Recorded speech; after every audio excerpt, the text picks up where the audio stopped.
As I said, from the speed Jamaat is progressing and spreading nowadays, it seems that the next coming 6 years or so, maybe there will be a fantastic and unique spread of Jamaat Ahmadiyyah all over the globe. He said, we also know, based on the prophecies of Hadith Masih Maud al-Islam, that the Third World War will take place. God knows, maybe. Also, there is too many other calamities. They would like to know how both these things will be happening in the near future. In the near future or in the far future? The two possibilities. As far as the prophecies of Ahmadiyyah spreading very fast to the dismay of the mullahs all over the world, inshallah we are hoping to gain more than 8 crore Ahmadis in 1 year, the next year inshallah.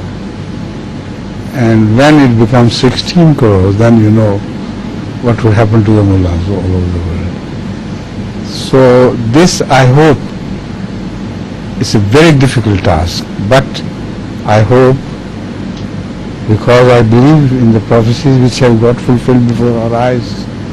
So inshallah this is going to happen in the near future.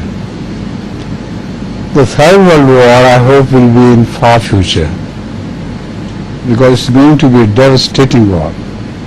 It will be a complete holocaust.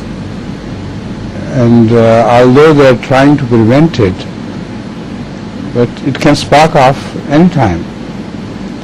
The only thing why we look forward to it in a way is because after the Third World War, Islam is going to spread much faster in the Western countries as well.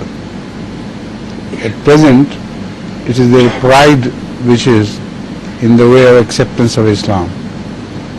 So when they are brought down, like in Surah Taha, ups and downs are all leveled, then inshallah they will turn to the Prophet who has no ups and downs in him.